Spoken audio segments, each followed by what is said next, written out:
if you want to be happy, you have to love yourself more than you love anything. And you come first. And that's not a bad thing. No. You know, in our culture, it's like, Yeah. like, don't be selfish. Like, no. Be selfish. You need to, because if you are not taking care of you, eventually everything else is going to crumble. You can't take care of anyone else. Yeah. And so as soon as I started to see this, I got really clear and I'm like, wait, okay, so yeah, I built a whole life around, you know, these unhealthy habits and these unhealthy parts of me, and I don't want to do that anymore, you know, and I have this feeling that, you know, the more that I just live this way, the easier it becomes. And I'm like, what you're talking about, I think that so many people can relate to is I think so many people get that feeling that there's this like, they're not where they're supposed to be. They're not feeling what they're supposed to be feeling. They're not living the life or the purpose that they should. And they do the things that you had gone through, and like the partying, the masking it with other things. And so, yeah, that's what I realized, and that's also why I wanted to have this conversation and record it and get it out there, because I want other people to know that, like, you're not alone, and you're meant for more than whatever you're feeling right now. You know, it's like, that's just a fleeting thing. If you have feelings like, this isn't working, I don't want to be here, something's wrong, well, then we got to figure it out. We got to change it, you know, because there's a way that you can be happy, and everyone can, you know. We really are meant for something. And that's what I didn't know throughout my life. It's like, I just didn't know what that was for me. And it just, you know, it took me doing something drastic like this to find it out. It was so beautiful. It was like, immediately I felt comfortable. I felt like almost like a hug. I'm just like, oh, it was like an old friend, where it's like, where have you been all my life? You know, like, this is right. And so, yeah, I had an amazing experience. Like, Iboga, what's so amazing about it is it works on all levels. It works on mental and physical and spiritual and emotional, and it can provide healing in a lot of different ways. And so, like, when you go away to a retreat, you do 2 ceremonies in 1 week. Okay. They take place overnight, and they're spaced out a couple days apart. And so that night during the ceremony, I was able to literally connect with my soul and my spirit and who I really am, and get to know myself again. It was amazing. Like, the whole point of this is to connect you back to you, and to realize that you have all of the answers that you were looking for.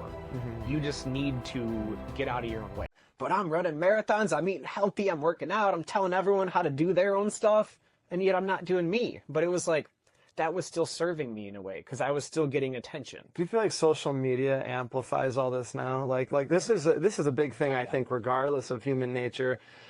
But have you felt like with social media, everybody, I feel like, further falls down that rabbit hole of creating this identity around themselves that they have to show and be perfect, and like you know, I when you just said that, it made me think of like the structures people will create around themselves, and like the excuses. Like you brought up the old guy who's still talking about something that happened 20 years ago. Like there's a lot of internal healing that's not going on or allowed to happen when you're always creating this like that. You also mentioned earlier on in this, you're trying to be something for somebody else. So you're showing this character and this person for who? It's not for you. It's for everybody else. That truly, at the end of the day, don't care.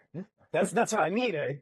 You know, that's the only way you're actually going to heal, is to say, no, I need to do something different. And that's the point I was at for a while. And I was like, I was still looking for that external thing to fix it for me. I realized that, you know, with all my years of going to just talk therapy, using things to escape, you know, doing ayahuasca, you know, I can be honest, even when I went to Iboga, I'm like, cool, I'll do this. It'll take all my shit away and I'll come out great, you know? And it's like, no, that's not it. You have to fix you inside if you're ever going to actually be happy. No external thing is going to do that for you. I remember that I did sober January, and which, you know, I hate that it comes down to a month, but I remember being like, oh, I'm not going to drink for the entire month. But then I went and I subbed that with all these THC and CBD drinks, and I was just like, so this all the entire time. So I just subbed it, but I was able, but I'm sober. Like, I didn't drink an entire month, but I was high as hell. Yeah, right, exactly. Yeah, yeah. That's what I mean. Is it's the same thing. Yeah. Like it's just okay. Internally, It's the internal thing of why are you needing something instead of this automatic reaction. You know, I look at the automatic reaction as like a 4-lane highway where like no matter what you're doing, it's going fast paced, it's going there, it almost feels subconscious, like I can't control this. Well, when you do something like this, it helps to take that 4-lane highway and make it into like a little dirt road. Where like, okay, you're going slow, you see it, and then you got time to change your reaction, you know? And so it's not gonna take it away and all of a sudden make you to be like, nothing bothers. I would say, you know, these medicines in general, like psychedelic medicines, is when they are used in the right way, they can disrupt those neural pathways in the brain. And so, you know, again, if we always do something, the brain says, okay, let's make it easier to do that way or think that way. You know, if you're angry at that person cutting you off, boom, okay, awesome. Anytime anyone cuts me off, it's just gonna get worse and worse, you know, until I do something bad. It's just like, no, let's stop that because it doesn't need to happen. You know, it's just, it's getting real, it's pulling it back. But what's beautiful is when you do something like this, it almost can help to wipe that neural slate clean, you know. And I have this feeling that, you know, the more that I just live this way, the easier it becomes. And so the amazing, powerful thing about Iboga is it can break physical cravings. Like, there's one of the active ingredients in it is called Ibogaine. And there's literally Ibogaine clinics around the world that treat addictions, specifically like opioid addictions usually. Because people can come into these clinics fully addicted to whatever their opiate of choice is, and come out completely cleaned. Oh wow. Like a couple weeks. And literally their receptors can be reset to a time like they've never had this substance before. And it's just like, it's amazing that like you can physically heal the body that way. But the issue with only isolating Ibogaine out of the whole plant, so Ibogaine is just one of the active components in it, you know. The issue with that is you treat the physical. You know, someone goes, they come out and they're like, I'm physically clean. I feel great. But mentally, why are you doing that to yourself in the first place? That still needs to be addressed, because if you don't address the root of it, you're gonna go back to it. we have so many disconnections going on with like cell phones, TV, like we're so disconnected from our own bodies. Like, so to saying that out loud for most people, like you can't get them to sit still for more than 10 minutes.